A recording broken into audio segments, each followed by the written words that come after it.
Então vamos lá, nós estamos aí estudando um pouquinho do livro de Romanos. Eu convido você a abrir lá no capítulo 2.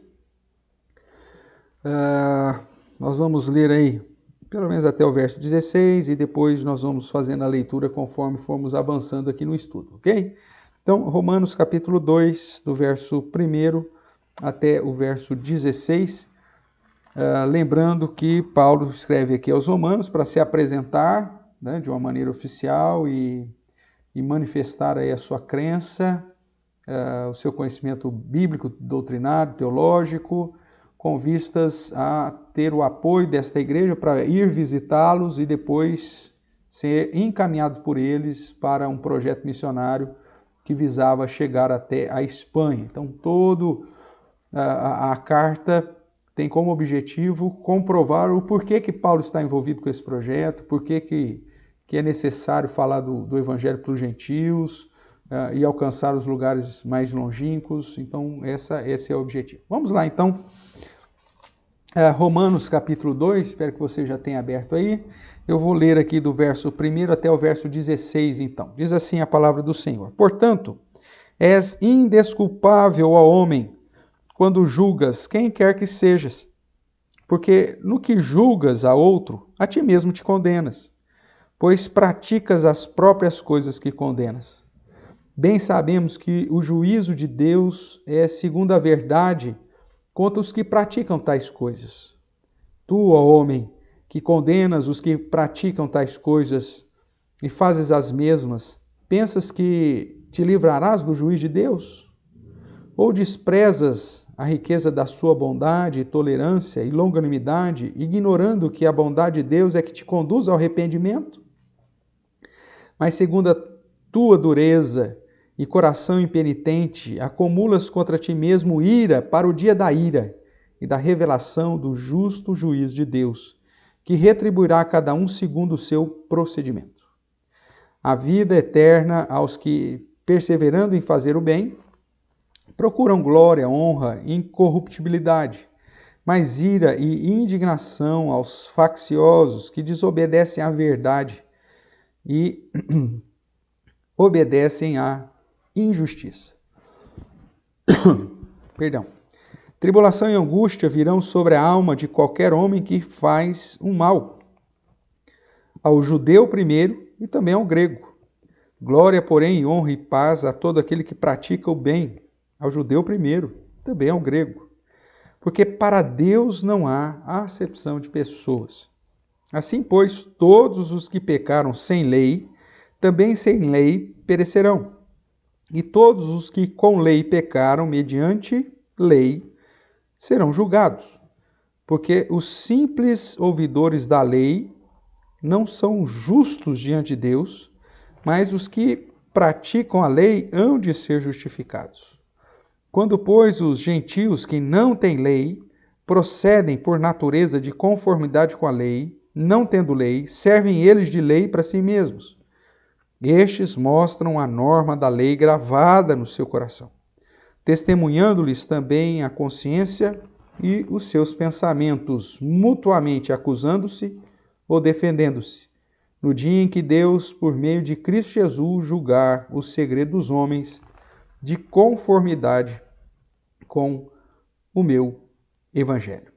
Até aqui por enquanto, depois a gente continua a leitura desse capítulo 2, que é o objetivo do nosso, pelo menos da sequência aí do nosso estudo, ok? Vamos lá, irmãos. A epístola aos Romanos, nós já vimos que o objetivo do apóstolo Paulo ao escrever Romano era, vamos lá, vamos pontuando aqui, relembrando com os irmãos. Vamos lá. Primeiro, apresentar-se à igreja de Roma, que não o conhecia, né, pessoalmente, pois fora plantada pelos primeiros cristãos e não pelos apóstolos. Essa é uma tese. Até conversando sobre essa tese aí com o Cezinha, ele falou, eu tenho algum livro, não vou lembrar agora qual que ele citou, acho que do próprio Hernandes, Reverendo Hernandes, que diz que há uma possibilidade de os discípulos de Paulo ter plantado lá. E essa postura acaba recaindo pelo fato de Priscila e Áquila, né? E outros colaboradores de Paulo estarem lá. Mas quando você olha para para o livro de Atos, que é um livro histórico, você vê que Paulo acaba conhecendo Priscila e Áquila depois, por conta de um decreto, um edito do imperador, que expulsa os judeus de Roma. E aí então Áquila e Priscila vão para Corinto, encontram com Paulo, como trabalham no mesmo ofício, acabam se juntando, Paulo acaba ali fortalecendo na fé. Eles acabam depois participando de um período ali no ministério de Paulo, inclusive com Apolo, em Éfeso, naquela região, e provavelmente retornam para Roma quando as coisas lá ficam mais tranquilas. Então, as pessoas conheciam Paulo, conheciam pessoas que conheciam Paulo, mas o objetivo da carta aos Romanos é justamente já uma carta já mais no final do ministério de Paulo, né? É justamente tirar algumas dúvidas, quebrar algumas imagens negativas que ainda recaíam sobre a figura do apóstolo, né? Que havia sido perseguidor da igreja. Então, para mostrar que ele tem trabalhado, que ele tem servido, que ele tem um conhecimento exaustivo das Escrituras e que está preparado para pregar o Evangelho e anunciar as boas novas, a salvação, o poder de Deus para as pessoas. Então, o primeiro objetivo é se apresentar, tá bom? O segundo, apresentar a sua teologia e a sua defesa ministerial. Como eu disse, né, algumas pessoas, mesmo já depois de muitos anos, né, onde Paulo atuando na atividade missionária, mesmo assim, algumas pessoas tinham lá suas reservas e ele aproveita também essa carta para, além de apresentar a sua teologia, defender também a sua questão ministerial como apóstolo dos gentios.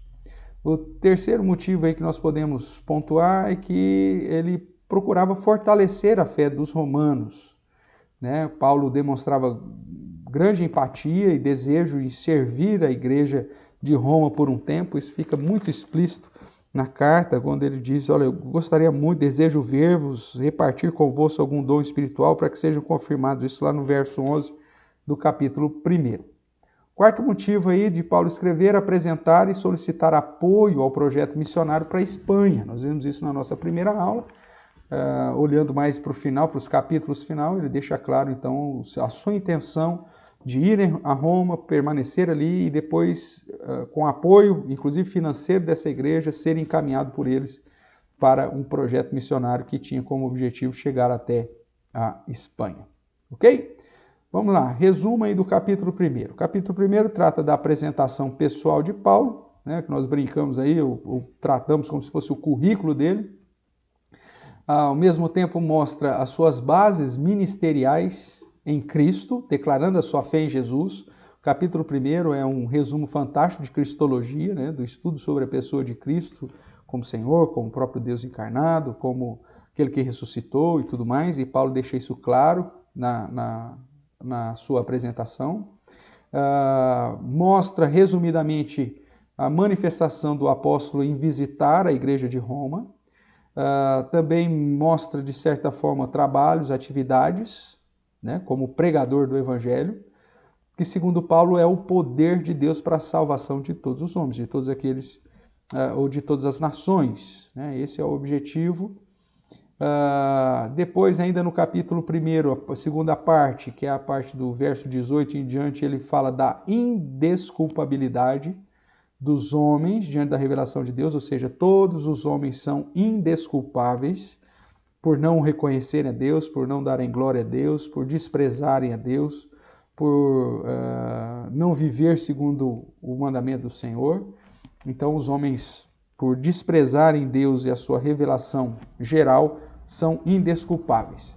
E aí ele mostra ainda que a revelação geral de Deus, que é a revelação através da criação, Deus se mostra claramente ao homem, mesmo que essa revelação geral não tenha caráter salvífico, mas ela serve como um amparo para a condenação daqueles que não reconhecem Deus como o Criador, como o Senhor Supremo. Portanto, nós vemos a rejeição dos homens a essa revelação clara que Deus faz na natureza e a retribuição justa de Deus a essa postura insana, desrespeitosa, confrontadora dos homens que preferem a idolatria, a promiscuidade, a pecaminosidade. E aí então nós vemos Deus deixando os homens aí à mercê da sua própria vontade. E aí então nós temos a explicação da realidade do homem natural, a explicação por que os homens são maus e por que esses homens se inclinam para a promiscuidade, para idolatria, para a maldade, para práticas egoístas, pecaminosas, depravadas. É justamente porque eles não reconheceram a revelação clara de Deus e, se inculcando por sábios, rejeitaram ao Senhor, desprezaram ao Senhor e a sua grandeza, e por isso foram entregues às suas próprias paixões, aos seus próprios pensamentos, à sua própria inclinação. Então, desse modo, ele mostra que todos os homens que desprezam a Deus, o homem gentil de um modo geral, lembrando aqui que gentil não é da gentileza, mas gentios, né? Refere-se a todos os povos não judeus, que aqui, na maioria das vezes, ele vai colocar como grego, uma vez que a influência grega no mundo era muito grande, apesar de já estarem no Império Romano. E aí, então, todos aqueles que estavam ali fora os judeus eram considerados aí, os gregos ou romanos, ou dentro da cultura helenística, né? Inclusive que Roma também recebeu influência. Então ele vai dizer que são todos indesculpáveis. Mas aí surge como se fosse um questionamento. E os judeus? Então se os homens que olharam para a revelação especial, ou perdão, para a revelação geral, não reconheceram Deus, rejeitaram a Deus, mas nós recebemos a revelação especial, que é a revelação escrita, que é a palavra de Deus. Então, nós judeus, nós não somos como os gentios, nós não somos como aqueles que não reconheceram Deus e que andam aí segundo essa listinha que nos é apresentada no final do capítulo 1. Dê uma olhadinha aí comigo rapidamente, a partir do verso 8, que diz assim: e por haverem desprezado o conhecimento de Deus, o próprio Deus os entregou a uma disposição mental reprovável. Então nós vimos antes Deus entregando no verso 24, Deus entregou tais homens à imundícia, né? Depois nós vemos no verso 26, Deus entregou às paixões infames, promiscuidade e tudo mais, né? E todos os pecados relacionados a questões sexuais. E o verso 28, nós vemos que Deus os entregou a uma disposição mental reprovável. Nós fizemos aquela sequência, né? Que é a ideia da mente, do raciocínio, do coração e das atitudes. Da mesma forma que os homens desprezam o conhecimento de Deus, se tornam nulos em seus próprios raciocínios, obscurecem o coração e mudam a glória de Deus através de atitudes idólatras. Nós vemos Deus entregando esses homens. E aí então vem uma lista, né? Cheios de toda injustiça, malícia, avareza, maldade. Verso 29 eu estou lendo. Possuídos de inveja, homicídio, contenda, dolo, malignidade, sendo difamadores, caluniadores, aborrecidos de Deus, insolentes, soberbos, presunçosos, inventores de males, desobedientes aos pais, insensatos, pérfidos, sem afeição natural e sem misericórdia. Ora, conhecendo eles a sentença de Deus, que são passíveis de morte os que tais coisas praticam, não somente fazem, mas também aprovam os que assim procedem. Então ele vai colocar uma lista de todas as práticas ilícitas, dizendo, aqueles que mesmo que não só praticam isso, mas aprovam aqueles que praticam. E aí como se o judeu falou, ufa, então nós que somos judeus, que não somos entre os gentios, nós não fomos entregues, né, a essa prática bárbara, essa prática depravada, pecaminosa, de idolatria, de promiscuidade, de pecaminosidade, depravação. Então nós estamos isentos. E aí então o capítulo 2 acaba se voltando para o judeu, que pensava, que julgava os gentios como alguém totalmente indesculpável. E ele começa, portanto, o capítulo 2 diz: portanto, és indesculpável, ó homem, quando julgas quem quer que seja. Então veja, aqueles que praticam e aqueles que aprovam os que assim procedem, né, são indesculpáveis. Mas aqueles que julgam também esses, por praticar e por aprovar os que assim procedem, também são indesculpáveis. Por quê? E ele vai explicar que naquilo que nós julgamos dos gentios, nós mesmos cometemos. São práticas que estão presentes em todos os homens. Então o foco passa agora para os judeus, tanto que no verso 17, agora é importante a gente continuar a leitura aqui, para mostrar que o foco então está sobre os judeus. Então veja comigo a partir do 17 em diante. Se porém tu, que tens por sobrenome judeu, e repousas na lei, e te glorias em Deus, que conheces a sua vontade e aprovas coisas excelentes, sendo instruído na lei, que estás persuadido de que és guia dos cegos, luz dos que se encontram em trevas, instrutor de ignorantes, mestre de crianças, tendo na lei a forma da sabedoria e da verdade. Tu, pois, que ensinas a outrem, não te ensina a ti mesmo. Você ensina a todo mundo que é pecado, o que pode fazer, o que não pode fazer, mas você continua praticando os mesmos erros que os gentios. Tu que pregas que não se deve furtar, furtas. Dizes que não se deve cometer adultério e cometes. Abominas o ídolo e lhes roubas os templos. Tu que te glorias na lei, desonra a Deus pela transgressão da lei. Pois, como está escrito, o nome de Deus é blasfemado entre os gentios por vossa causa, falando para os judeus.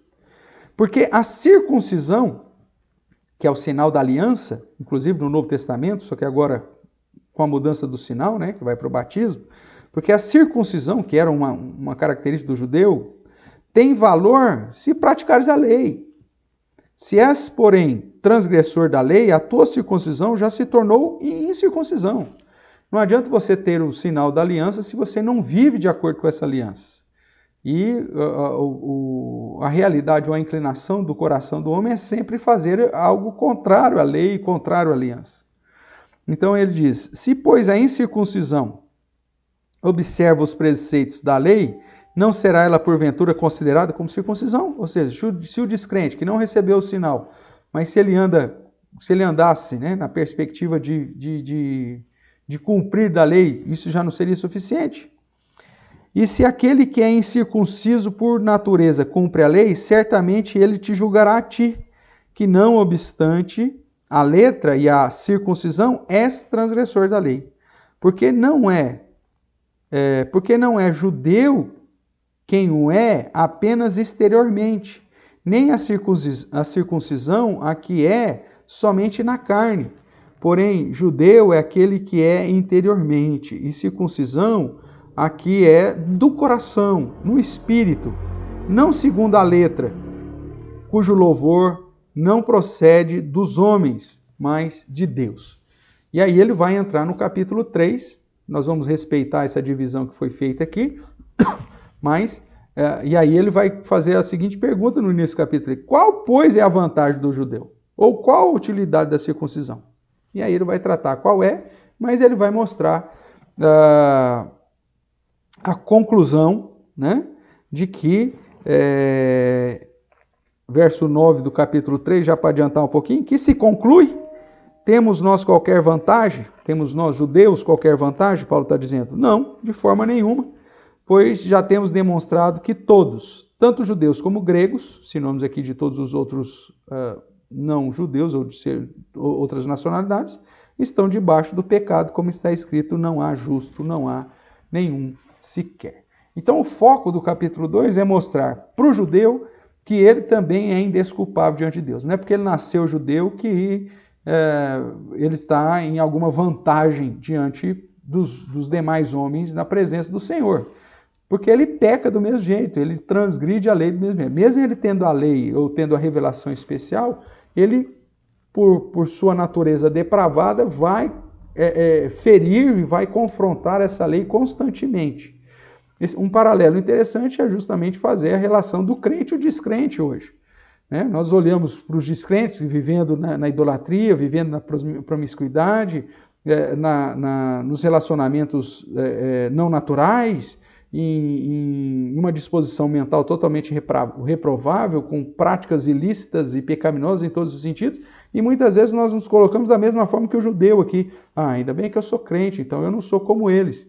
E aí Paulo vai dizer, olha, você também é indesculpável diante de Deus. O homem natural, seja judeu ou não, o homem natural, seja crente ou não, ele está condenado, porque ele diz para não fazer, mas ele faz, ele peca também. Todos nós pecamos, não há um justo sequer. Todos pecaram e carecem da glória de Deus. É o que ele vai concluir ali no meio do capítulo 3, né? Que é uma junção muito próxima, em capítulo 2 e capítulo 3. Mas como eu disse, nós vamos respeitar essa divisão por uma questão até didática aí, mas mencionando já conclusões específicas desses capítulos. Então, o foco é mostrar que o judeu também é indesculpável. Enquanto que o capítulo 1, do verso 18 a 38, mostra a indesculpabilidade dos gentios por rejeitarem a revelação de Deus, e à luz do capítulo 2, por não agirem de conformidade com a lei de Deus que já fora gravada em seus corações, o todo do capítulo 2 enfatiza que o povo judeu está na mesma situação, ou seja, indesculpáveis. Da mesma forma que nós podemos dizer, porque não é porque você nasceu crente, nasceu numa família evangélica, que você vai na igreja, que você recebeu o sinal da aliança, que no caso hoje nós sabemos que é o batismo, substituindo a circuncisão, não é porque o seu nome está no rol de membro de alguma igreja reconhecidamente cristã e evangélica, que você é desculpável. Não, muito pelo contrário, você também é indesculpável. A diferença, ele vai caminhar nessa sequência aí, nessa lógica paulina, é mostrar que a diferença está não em nós, mas está em Cristo, que realizou uma obra em nosso lugar. Todos os homens são pecadores, nascem pecadores, estão debaixo da condenação. Então, mesmo sendo o povo eleito de Deus, possuindo a revelação especial, o judeu, e nós hoje crentes, cometemos os mesmos erros que os gentios, pois pecam, e por esse procedimento também são passíveis da ira do Senhor. Ok? Essa é, portanto, a realidade aqui do capítulo 2 de Romanos. Tá bom? Vamos caminhar aqui um pouquinho. Vamos ver essa questão mais detalhadamente, né? Mostrando tanto que o gentio quanto o judeu, ambos são indesculpáveis diante do Senhor. Então vamos lá. Paulo utiliza-se aqui de um mecanismo linguístico, né, chamado diatribe, para confrontar o judeu. Nada mais é que uma crítica forte, né, para confrontar o judeu, desmascará-lo. Ele vai, como diz o outro, né, de sola no judeu, onde ele fala assim, está persuadido que você é guia de cego, meu amigo, luz dos que se encontram em trevas, você é instrutor de ignorantes, mestre de criança, tendo na lei a forma de sabedoria e verdade, tu, pois, ensinas a outrem e não te ensina a ti mesmo. Ou seja, você se coloca como justo, você se coloca como alguém que teme a Deus, alguém que é superior às outras culturas e aos outros povos, pelo simples fato de ser filho de Abraão, pelo fato de ser judeu, e você então esboça a lei constantemente, mas você quebra essa lei constantemente, você pratica todos os pecados que essa lei condena. E ele diz assim lá no verso 21, tu que pregas que não furta, porque para que não furtar, você furta. Dizes que não se deve cometer adultério, comete. Abomina os ídolos, mas rouba-lhes os templos. Glorias na lei, desonras a Deus pela transgressão da lei. Então veja, nós temos aqui uma situação onde o judeu que se sentia diferenciado, em vantagem aos demais povos, é desmascarado, confrontado duramente, porque mesmo sendo o povo escolhido, mesmo sendo o povo que Deus separou para a sua própria glória e instrumento para receber a revelação especial, de onde o Messias veio, durante todo esse processo de redenção, um povo separado, especial, né, dentro do contexto comparado com as outras nações, com as outras etnias, mas na perspectiva espiritual estavam em pé de igualdade com qualquer outro povo. estava na mesma realidade de qualquer outra nação. Eram pecadores e estavam condenados da mesma forma, eram indesculpáveis. Então, os judeus acreditavam que, pelo fato de serem o povo escolhido, que havia recebido a revelação especial de Deus e a verdadeira religião, o modo correto para se adorar e servir o Senhor, eles pensavam então que estavam isentos do julgamento de Deus. E não estão, como os crentes também não estão.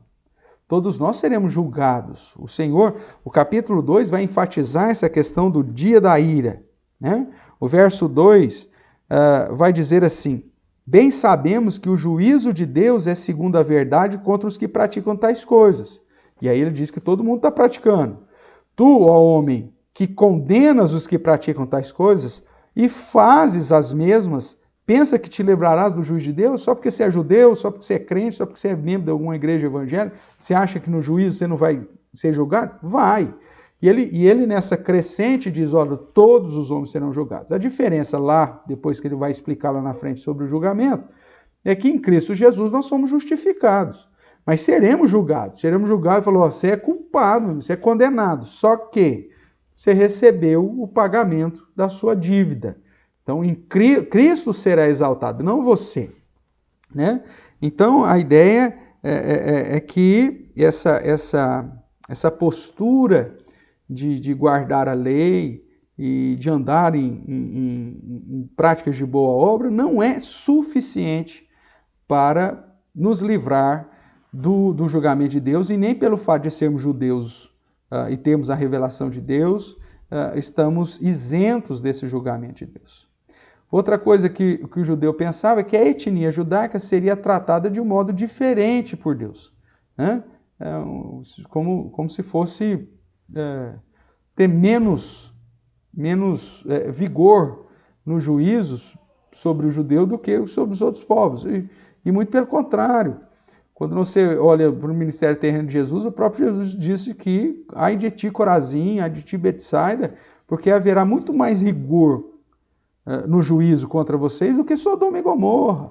Porque no progresso da revelação, quando Jesus se encarna, o próprio Deus se encarna, então, consequentemente, o conhecimento sobre a revelação especial nos dias de Jesus era muito maior do que lá atrás, em Sodoma e Gomorra. E por isso, a quem mais é dado, mais será cobrado. O rigor seria maior sobre os judeus que viveram nos dias de Jesus, por exemplo. Ok? Então, o que mais que os judeus pensavam? Que eles eram melhores do que qualquer outra raça ou nação, né? Não, nós somos judeus, nós somos o povo escolhido, nós somos aqueles que receberam a revelação, então nós somos melhor. E aí, então, mais uma vez, Paulo, dentro dessa diatribe, né, essa crítica severa, esse modo de escrever, de um confronto duríssimo, né? As pessoas... chega à seguinte conclusão, verso 11, dá uma olhadinha no verso 11. Porque com Deus não há acepção de pessoa. Se é judeu, se não é judeu, se você é grego, se você é romano, seja lá o que você for, meu amigo, Deus não faz acepção de pessoas. O fato de Deus ter escolhido você como instrumento para trazer a palavra, a lei, não dá para você nenhuma vantagem. Não faz de você o queridinho. Mesmo Deus tendo derramado amor e preservado vocês, direcionando e tendo uma ação maravilhosa sobre vocês, como espiritualmente falando, isso não faz com que vocês tenham algum benefício, né, alguma vantagem em relação aos outros povos. Deus não faz acepção de pessoas no sentido ou naquilo que tange a questão da condenação natural. Todos pecaram e carecem da glória de Deus. Então Paulo afirma que não, pois Deus não faz acepção de pessoas, como nós vimos aqui no verso 11. Então, o fato deles serem judeus não garantem a ele nenhum privilégio no juízo e muito menos isenção de culpa ou condenação, e por isso que eles precisam da obra do Messias, da mesma forma que todas as outras nações ou todas as outras etnias ou todas as outras pessoas também precisam. Tudo bem até aqui? Então tá bom. Tá tudo bem? Então vamos lá. Seguindo aqui, o verso 2 a 5, então mostra que os judeus, como qualquer outro, estão condenados e serão julgados no dia da ira, no juízo final, segundo o mesmo critério. O que vai ser julgado? O nosso procedimento. Então veja aí o verso 2 em diante. Bem sabemos que o juízo de Deus é segundo a verdade contra os que praticam tais coisas. Os que praticam a listinha lá do capítulo 1, os que aprovam tais coisas praticam, e aqueles que julgam, mas fazem coisas semelhantes. Então, para todo mundo. Tu, ó homem, que condenas os que praticam tais coisas e fazem as mesmas, pensas que te livrará do juízo de Deus? Paulo está falando, você não vai se livrar do juízo de Deus. O juízo de Deus é sobre todas as pessoas. Quer boas, quer ruins, ou quer pessoas que fazem coisas boas, ou pessoas que fazem coisas ruins. O juízo vem para todos. Verso 4, ou desprezas a riqueza da sua bondade. Nós só não fomos julgados até agora por causa da bondade de Deus, né? A tolerância, a longanimidade, a paciência de Deus, ignorando que a bondade de Deus é que te conduz ao arrependimento. Veja, ele trata de um assunto aqui bastante importante dentro da soteriologia, que é a questão de que o arrependimento para a vida é a ação do próprio Deus para conosco. Irmãos, o homem natural ele é tão depravado, né, um dos pontos primeiro ponto dos 5 pontos de calvinismo, né, a depravação total, mostra que esse homem espiritualmente ele está totalmente condenado. Os efeitos do pecado sobre a mente, os chamados efeitos noéticos, conduziu esse homem para uma depravação total. Ou seja, ele não consegue nem se arrepender. Ele está morto espiritualmente. A visão que Paulo já apresentou para a gente lá em Efésios é que nós estávamos mortos até o dia em que Jesus nos ressuscitou. É a primeira ressurreição que a gente tem trabalhado, inclusive utilizando o texto de Apocalipse, que é muito mal interpretado, diga-se por sinal, mas a ideia é que todos nós, então, estávamos condenados. E para nos arrepender, dentro da mensagem do Evangelho, arrependei-vos e crede, ou seja, tanto a fé para crer, tanto e o arrependimento para reconhecer que precisamos de Deus, vem do próprio Deus. Então ele diz assim, você tem ignorado que é a bondade de Deus que te conduz, que te conduz ao arrependimento? Então, aqui dentro desse tema da salvação, ou da soteriologia, então você tem que tanto a fé salvadora, nós já falamos sobre fé, existem 4 tipos de fé diferentes na Bíblia, né? A fé de virtude, a fé como dom, a fé como crença geral, né?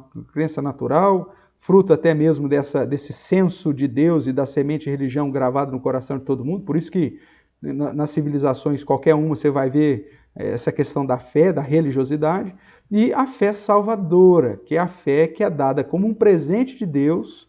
O termo lá é usado, né, um dom de Deus, mas dom lá deveria ter sido traduzido mais corretamente como presente, para não confundir com fé como dom. Essa fé salvadora vem extremamente de Deus. Então lá em Efésios vai dizer, Efésios 2:8, pela graça sois salvos, mediante a fé, e esta fé não vem de vós, é dom de Deus. Então essa fé que vem de Deus é a chamada fé salvadora, que te conduz a crer em Deus, na obra de Deus, na palavra de Deus. E o arrependimento para a vida é uma ação do próprio Deus, através do seu Santo Espírito, que te conduz ao arrependimento. Porque nem para se arrepender você consegue. Né? Um arrependimento para a vida, para reconhecendo que você é pecador, que precisa de Deus, nem isso você consegue fazer, porque você está morto espiritualmente. Então, ele olha para os judeus e fala assim, você que tem um entendimento diferente do gentio, você acha que você chegou nessa situação porque você é o bonzão da parada? Né? Você é o cara mais iluminado da face da terra? Não, isso é fruto da bondade de Deus, é fruto do cuidado de Deus, fruto da ação de Deus, que inclusive te conduziu ao arrependimento. E aí o verso 5 diz, mas segundo a tua dureza e coração impenitente, acumulas contra ti mesmo para o dia da ira e da revelação do justo juiz de Deus, que retribuirá cada um segundo o seu procedimento. Então, mesmo o judeu tendo recebido a palavra de Deus, estando debaixo da ação de Deus que o conduz ao arrependimento, mesmo assim, o procedimento desse homem, o procedimento dos judeus, como o procedimento de todas as pessoas, acabam servindo simplesmente para acumular, né? Para acumular contra nós mesmos ira para o dia do final, para o dia do juízo final. Então, tanto os judeus quanto os gentios, o crente ou o descrente, serão julgados por conta do procedimento.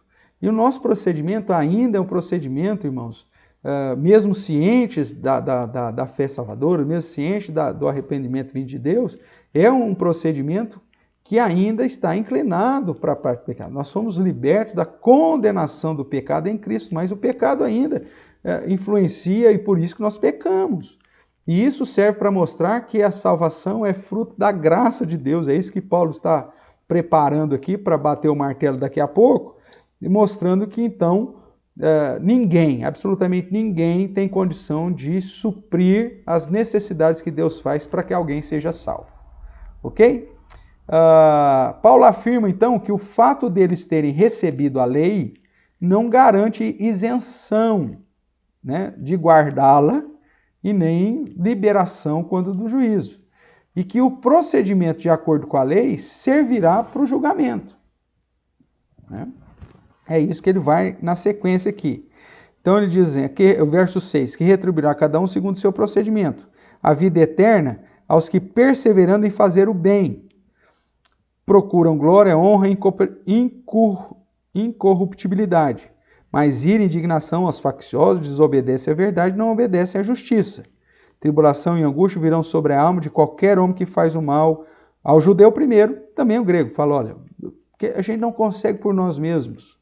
Essa situação que ele apresenta no verso 7, que a vida eterna aos que perseverando em fazer o bem, depois lá no capítulo 3 ele já vai mostrar, ó, não existe quem faz o bem. Dá uma olhadinha aí no verso 10, aí em diante do capítulo 3. Como está escrito, não há justo, nenhum sequer, não há quem entenda, não há quem busque a Deus, todos se extraviaram e a uma se fizeram inúteis. Não há quem faça o bem. Não há nem um sequer. Então, Paulo diz, olha, pela lei, aquele que faz o bem, então vai receber a vida. Mas depois ele conclui que não tem ninguém que faça o bem. Todos nós erramos, todos nós falhamos, todos nós somos estamos sujeitos ao julgamento e à condenação de Deus por nós mesmos.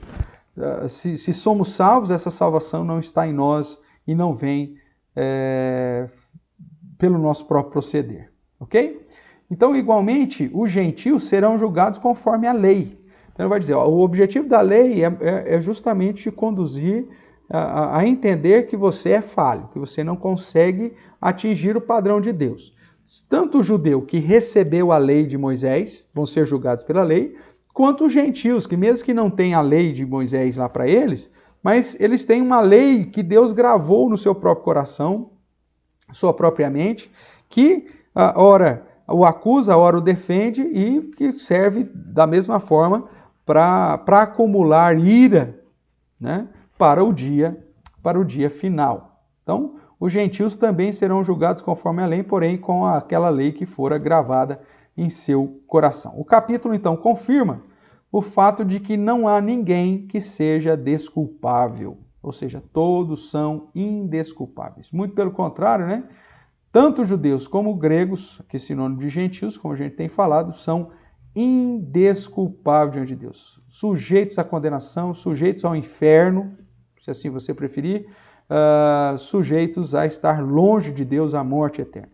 Se não fosse a ação do próprio Deus em alcançar o perdido, todos nós estaríamos na mesma situação, quer sejamos judeus, quer sejamos gentios, né?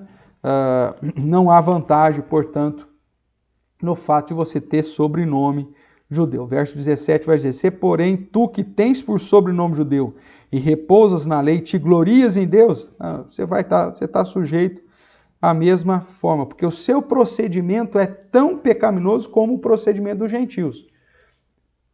Porque o padrão de Deus é que qualquer ponto da lei que é quebrada, pronto, a lei já foi quebrada. Então, mesmo que você olhe para o gentio e vê práticas ridículas de promiscuidade, de idolatria, tarará, que o judeu não tem, mas o fato da quebra de qualquer ponto da lei já faz ele tão culpável quanto o gentio, porque não existe essa ideia de que eu estou sendo comparado com o próximo. Não, eu estou sendo avaliado se eu consigo atingir o padrão de Deus. Se eu não atingo o padrão de Deus, seja faltando pouco ou faltando muito, não atinjo o padrão de Deus, eu sou sujeito à condenação.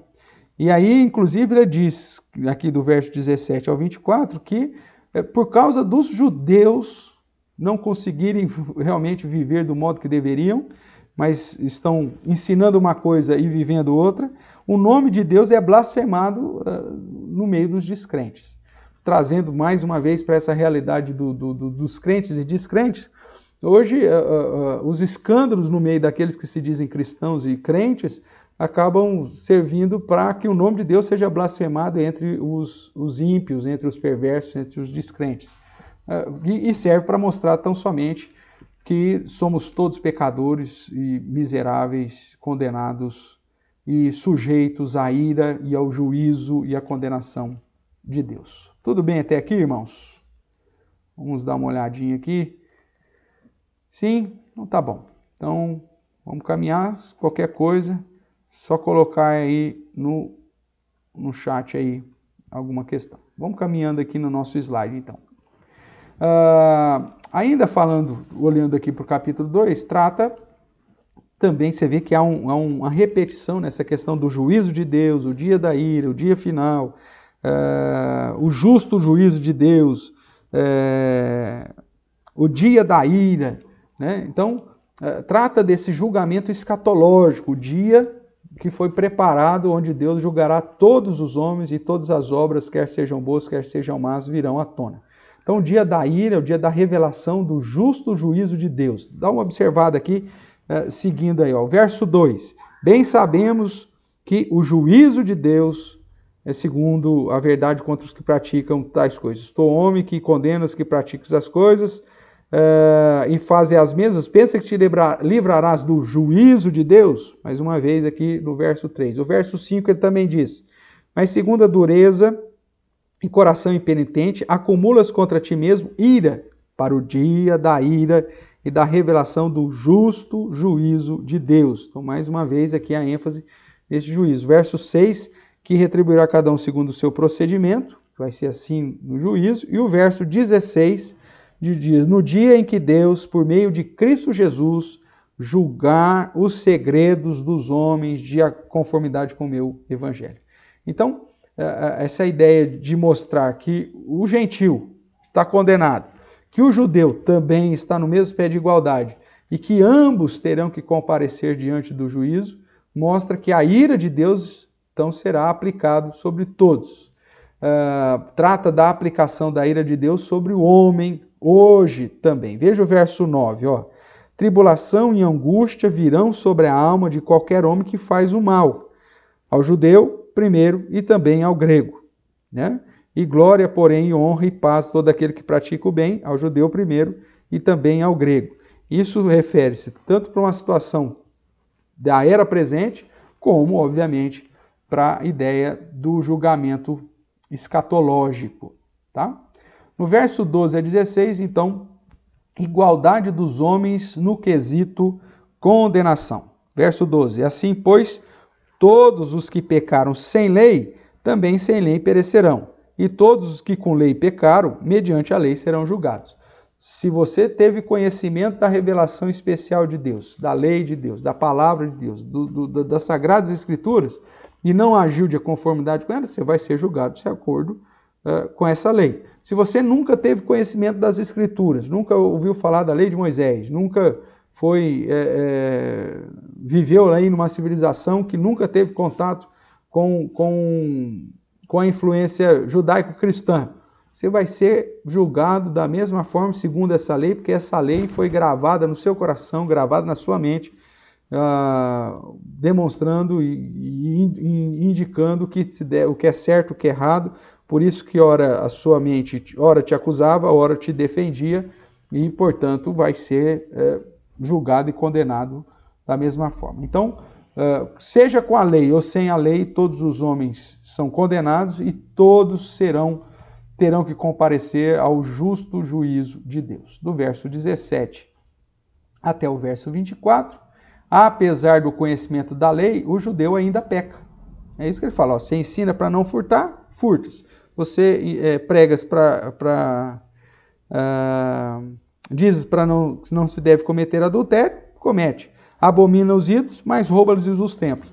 Ou seja, apesar do conhecimento da lei, o judeu continua inclinado, depravado, inclinado à prática pecaminosa. E aí, depois do verso 25 até o verso 29, nós vemos que o guardar da aliança, que aqui é simbolizado pela palavra circuncisão, o sinal da aliança, sem guardar a lei não torna ninguém santo, ninguém justificado. Ah, eu fui circuncidado, 8º dia. Não, tudo bem, meu amigo, mas se você não guarda a lei, só faz de você um pecador que recebeu o sinal da lei, condenado do mesmo jeito. Ah, mas eu fui batizado, pastor, eu sou da igreja presbiteriana, fui batizado, ou já professei a minha fé, fui batizado. O simples fato de você receber o sinal da aliança, irmãos, não te isenta da condenação se você não vive de acordo com a aliança que você professou crer e participar através do sinal que você recebeu.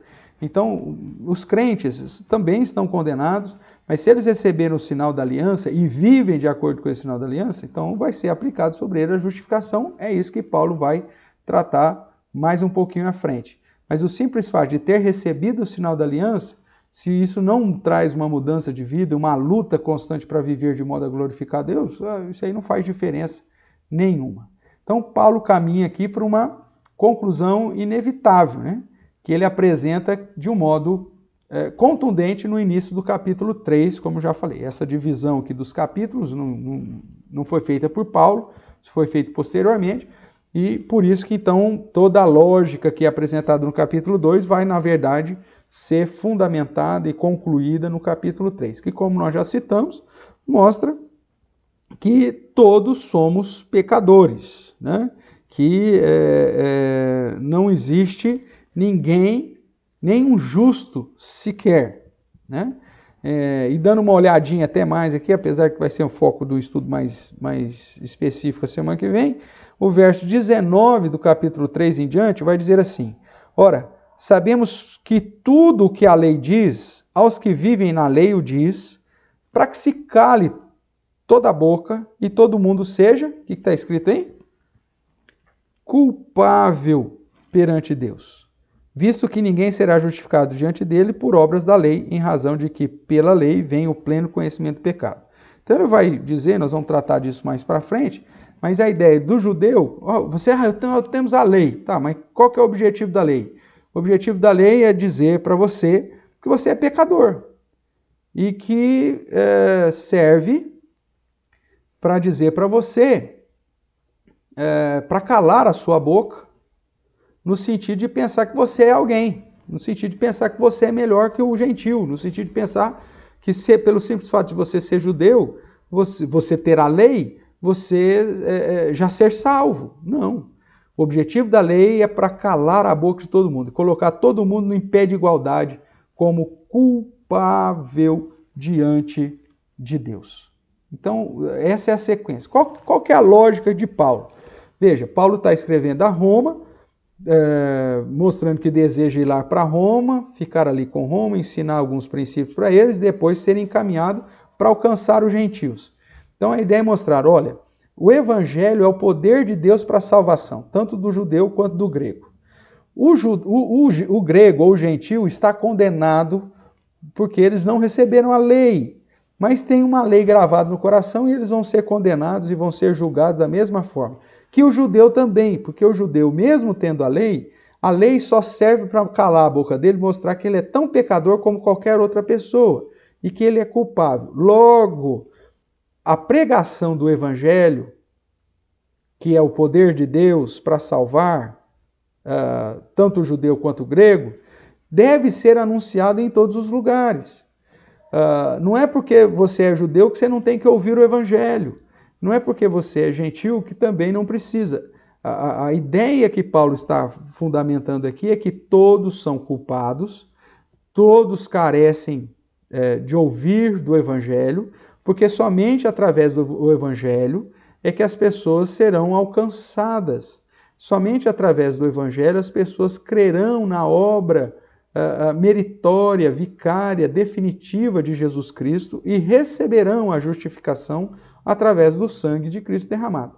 Então, esse primeiro momento, Paulo está mostrando que está todo mundo no mesmo, é farinha do mesmo saco. Está todo mundo perdido. E aí depois ele vai começar a apresentar a solução e olhando para a igreja de Roma, dizendo, por isso que vocês precisam me ajudar a investir na obra missionária para que eu vá até a Espanha. Não só para salvar judeu, não só para salvar romano, mas para salvar outros gentios, porque todos estão no mesmo pé de igualdade. E somente o evangelho é o poder de Deus para salvar os homens, sejam eles judeus, sejam eles gentios. Irmãos, esse princípio aqui é um princípio máximo, né, da existência dos cristãos e da igreja cristã.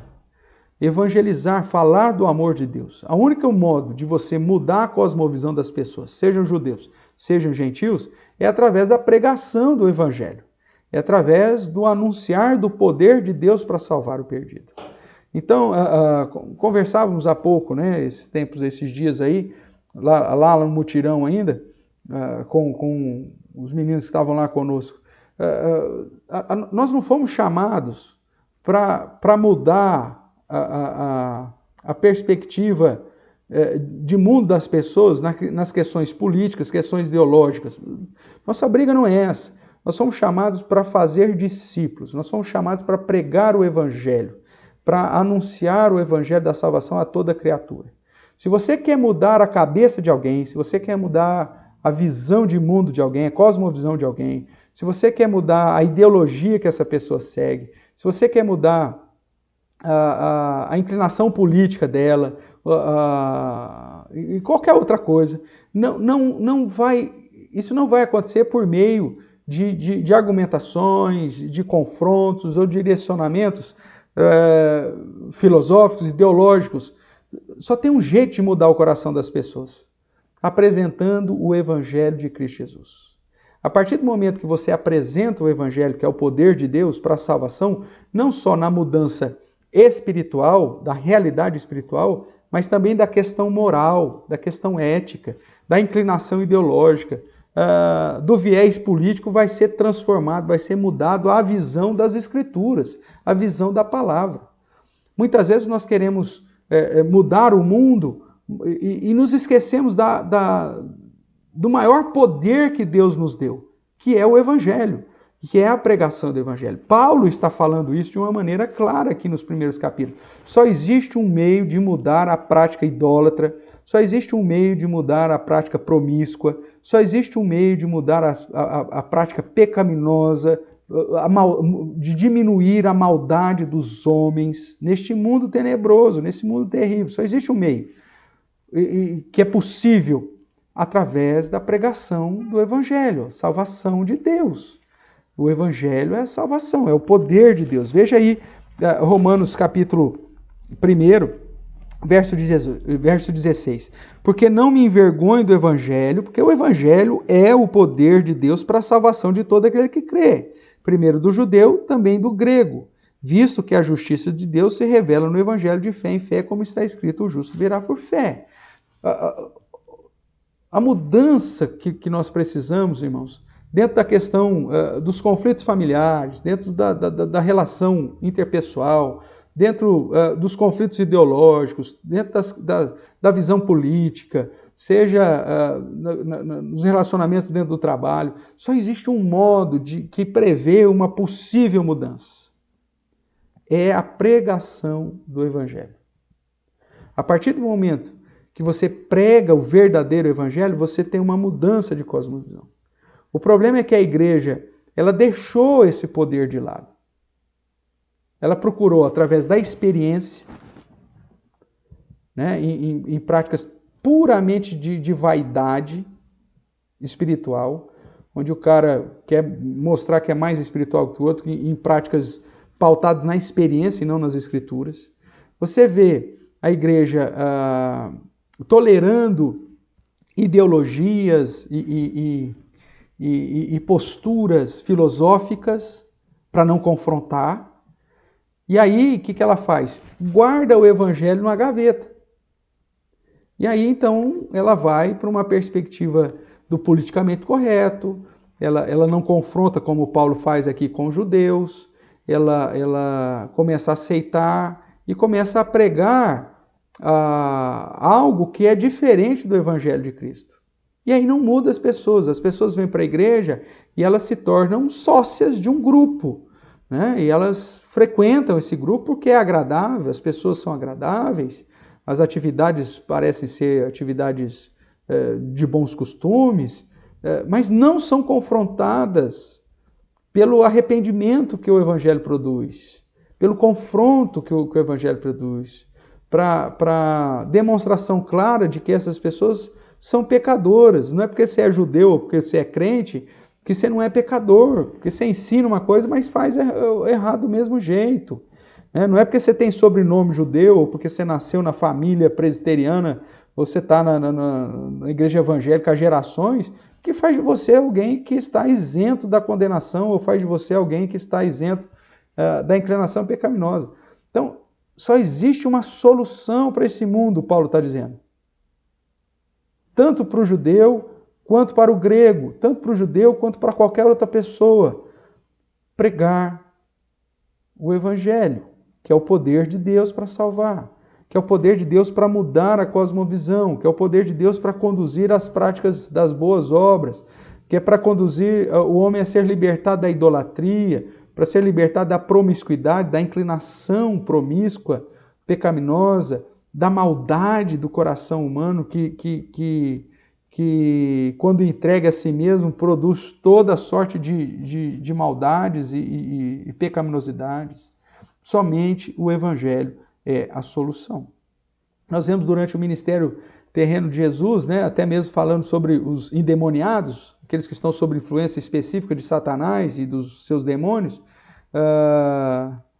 que quando você expulsa simplesmente por expulsar e não preenche aquele lugar, qual que é a estratégia de Satanás com o Evangelho?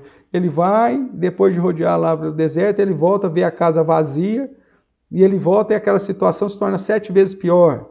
Não é assim que Cristo diz? Então, só existe um jeito de você libertar as pessoas, é pregar o Evangelho para que eles conheçam a verdade e a verdade vos liberte, mesmo que haja alguma influência ou situação espiritual de possessão demoníaca, se assim, né, nós pensarmos, o Evangelho verdadeiro de Cristo é que vai libertar e vai conduzir essa pessoa a se preencher de Deus, do próprio Espírito Santo de Deus, e aí o Satanás não vai voltar mais, porque a casa está cheia, está preenchida. Então veja, o Evangelho é a única solução para as questões espirituais, para as questões da inclinação pecaminosa, para a depravação do homem, para a maldade do homem, para a promiscuidade, para a idolatria, para a mudança da cosmovisão em relação a qualquer outra situação. E a gente fica muitas vezes discutindo e comprando uma bandeira muito mais ideológica do que bíblica, porque negligenciamos o poder de Deus, que é o Evangelho, e achamos que a defesa de uma escola política, de uma ideologia filosófica, tem mais solução e tem mais transformação do que o Evangelho. Não é. Paulo vai defender a ideia de que a Igreja de Roma deveria investir nele, enviar ele para a Espanha para pregar o Evangelho, porque o Evangelho é o único poder de Deus para mudar a realidade das pessoas em qualquer circunstância, em qualquer cultura, em qualquer tempo, em qualquer lugar. Ok? Vamos lá. Todos, tanto judeus como gregos, estão debaixo do pecado, consequentemente condenados, e precisam do Evangelho, precisam do poder de Deus para salvação. Ok, irmãos? Dúvidas? Vamos dar uma olhadinha aí. Se alguma situação aí ficou em aberto, mas eu acredito que não.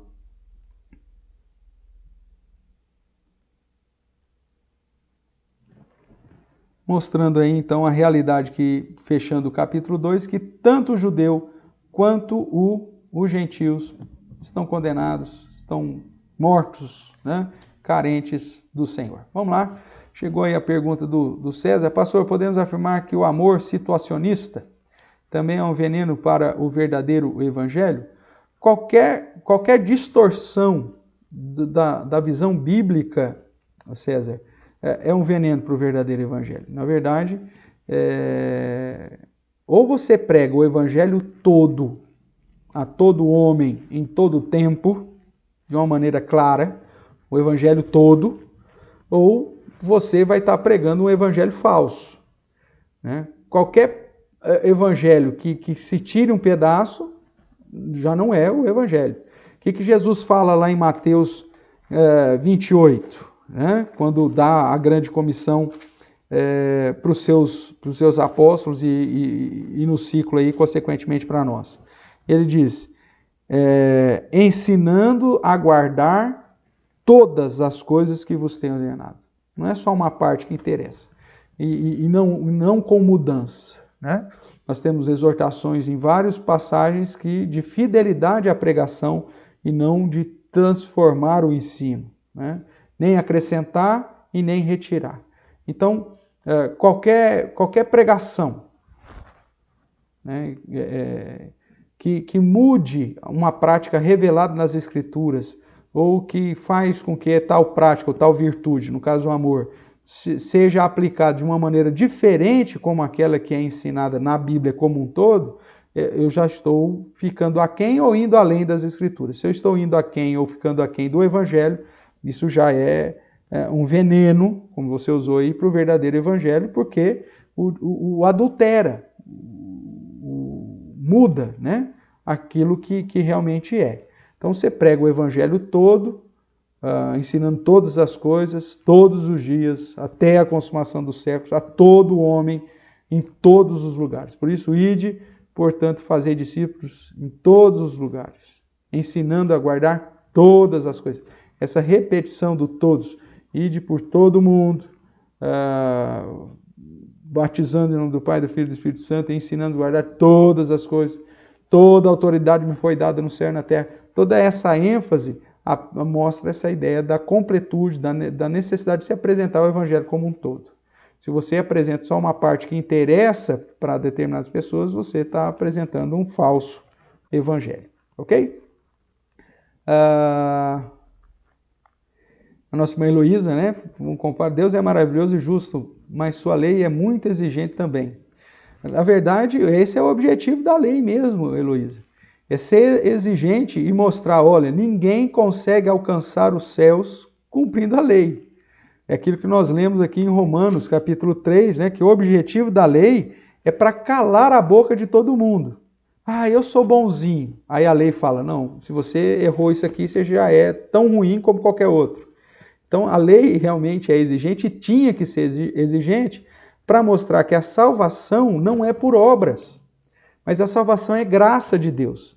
E isso que é complicado, porque nós queremos ser merecedores da salvação. Né? Nós temos um coração competitivo, um coração que, olha, eu quero alcançar a salvação, eu corri, eu fiz por onde, eu sou digno, o meu vizinho não é. E aí a Bíblia vai dizer, não, meu amigo, você não é digno, o seu vizinho também não é digno, e mesmo você tentando guardar a lei, você vai falhar, e se você falhar, você está no pé de igualdade de qualquer outra pessoa. Mesmo aquele mais promíscuo e que está condenado, porque não atingiu o padrão de Deus, você, por quebrar o mínimo que seja, também não atinge o padrão de Deus. Veja, a salvação não é feita através da comparação do Everton com o João.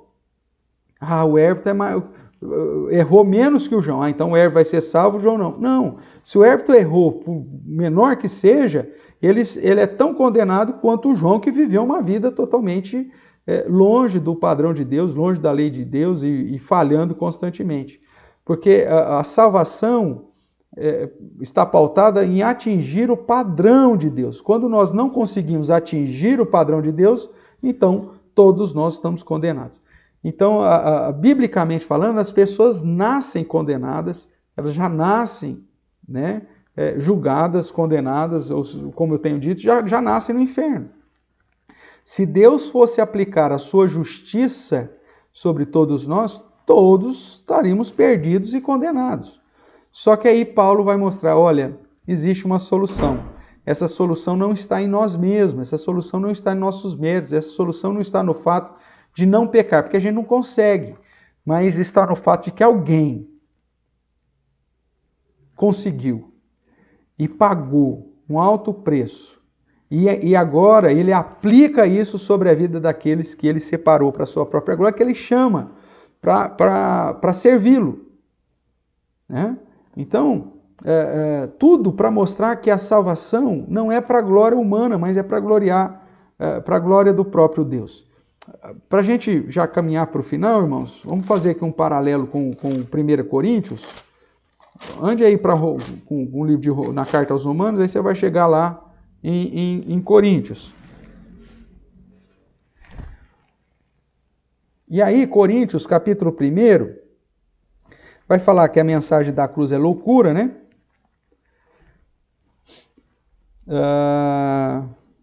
E aí ele vai falar da salvação e vai dizer o seguinte, a partir do verso 26. Irmãos, reparai na vossa vocação, no vosso chamado, visto que não foram chamados muitos sábios segundo a carne, nem muitos poderosos, nem muitos nobres de nascimento, pelo contrário, Deus escolheu as coisas loucas do mundo para envergonhar os sábios, e escolheu as coisas fracas do mundo para envergonhar as fortes, e Deus escolheu as coisas humildes do mundo, e as desprezadas, e aquelas que não são, para reduzir em nada as que são, com um objetivo, com uma finalidade, a fim de que ninguém se vanglorie na presença de Deus. A ideia é o seguinte, ninguém pode chegar diante de Deus e falar assim, Senhor, eu estou aqui porque eu me salvei, eu estou aqui porque eu cumpri a lei, eu estou aqui porque eu não tive pecado. Não, ninguém pode se vangloriar. Por isso Deus escolhe aqueles que não são. Todos nós éramos condenados, todos nós éramos pecadores. O verso 30 ainda vai dizer, mas vós sois dele em Cristo Jesus, o qual se nos tornou da parte de Deus sabedoria, justiça, santificação, redenção, para que, como está escrito, aquele que se glorie, se a gente vai gloriar em alguma coisa, glorie-se no Senhor. Então a salvação, o objetivo da lei é mostrar que o homem não tem condições de alcançar a sua própria salvação, que ele precisa de Cristo, que ele precisa de Deus, para que a glória seja do Senhor, para que o nome exaltado seja simplesmente o nome de Jesus, para que aquele que se glorie-se no próprio Deus. Falou, mas por que você é salvo? Porque você é bonzinho? Não, eu sou salvo porque Deus me salvou. O amor de Deus foi derramado sobre a minha vida quando eu ainda era pecador, quando eu ainda era inimigo de Deus. É isso que Paulo depois vai falar lá no capítulo 5, para mostrar então que tanto o gentil, os povos não judeus, quanto os judeus, todos são indesculpáveis diante de Deus. Se há salvação, essa salvação não está no próprio homem. É isso que Paulo está dizendo.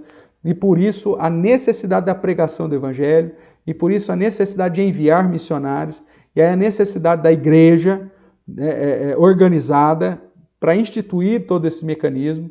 E aí ele vai depois lá no capítulo 10, quão formosos são os pés daqueles que anunciam as boas novas. Mas, e fala que as pessoas que crerem em Jesus e confessá-lo com a sua boca, crer no seu coração que Deus o ressuscitou dentre os mortos, será salvo.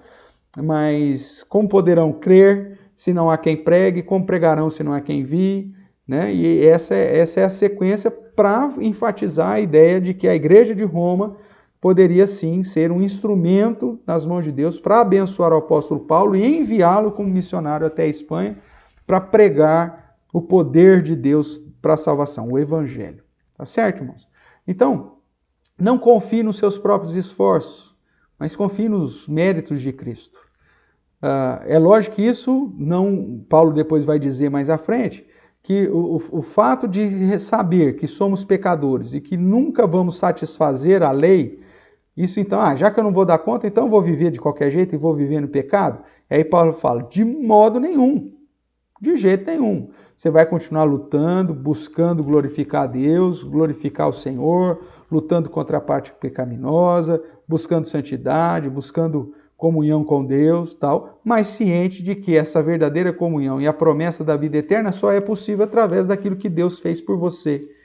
Porque nem se arrepender você consegue sozinho. É isso que o capítulo 2 vai deixar bastante claro para nós. Ok, irmãos?